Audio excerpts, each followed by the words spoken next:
നമസ്കാരം. ട്രൂ ഇന്ത്യയിലേക്ക് സ്വാഗതം. പാകിസ്ഥാന് കടുത്ത ഭാഷയിൽ അങ്ങനെ വീണ്ടും ഇന്ത്യ മുന്നറിയിപ്പ് നൽകിയിരിക്കുകയാണ്. അവിടം കൊണ്ട് അടങ്ങിക്കോ, ഇല്ല എങ്കിൽ തിരിച്ചടി അതിഭീകരമായിരിക്കുമെന്നാണ് പറഞ്ഞിരിക്കുന്നത്. ബ്രിഗേഡിയർ തല ചർച്ചയിലാണ് പാകിസ്ഥാന് ശക്തമായ മുന്നറിയിപ്പ് ഇന്ത്യക്ക് നൽകാനായിരിക്കുന്നത്.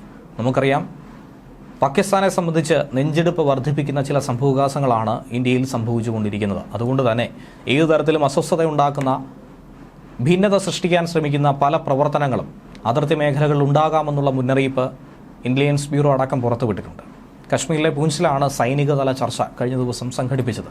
അതിർത്തി മേഖലയിലെ സമാധാനം തകർക്കുന്ന നീക്കങ്ങളിൽ നിന്നും പാകിസ്ഥാൻ പിന്തിരിയണമെന്നാണ് ഇന്ത്യ ഫ്ലാഗ് മീറ്റിൽ വെച്ച് ആവശ്യപ്പെട്ടിരിക്കുന്നത്. അതല്ല എങ്കിൽ കനത്ത ഭാഷയിൽ അതേ നാണയത്തിൽ മറുപടി നൽകാനും ഇന്ത്യ മടിക്കില്ല. സമാധാനമാണ് ഇന്ത്യ കാംക്ഷിക്കുന്നത്. പക്ഷേ ഇത്തരം നടപടികൾ പാകിസ്ഥാൻ ഇനി തുറന്നാൽ തിരിച്ചടി ഉണ്ടാകുമെന്ന കാര്യത്തിൽ ഒരു സംശയവും വേണ്ട എന്നാണ് ഇന്ത്യ യോഗത്തിൽ വ്യക്തമാക്കിയിരിക്കുന്നത്.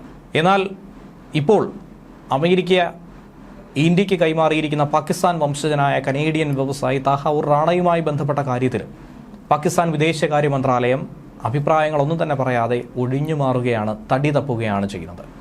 പൂർണ്ണമായും തള്ളിപ്പറയുന്ന നിലപാട് തന്നെയാണ് ഇപ്പോൾ പാകിസ്ഥാൻ സ്വീകരിച്ചിരിക്കുന്നത്. 2 പതിറ്റാണ്ടിലധികമായി റാണ പാകിസ്ഥാന്റെ റെസിഡൻസി രേഖകൾ പുതുക്കിയിട്ടില്ല എന്നുള്ളതാണ് അതിൽ പ്രധാനപ്പെട്ട ഒരു വാദം. അതുകൊണ്ട് മാത്രം ഈ ഭീകരാക്രമണത്തിൽ പാകിസ്ഥാന് പങ്കില്ല എന്ന് പറഞ്ഞൊഴിയാൻ സാധിക്കുമോ എന്നുള്ളതാണ് യാഥാർത്ഥ്യം. അദ്ദേഹം ഇപ്പോൾ കനേഡിയൻ പൗരനാണെന്നും പാകിസ്ഥാൻ പൗരനല്ല എന്നുകൂടിയാണ് പാകിസ്ഥാൻ വിദേശകാര്യ മന്ത്രാലയ വക്താവ് ഷഫാഖത്ത് അലി ഖാന്റെ പ്രതികരണം.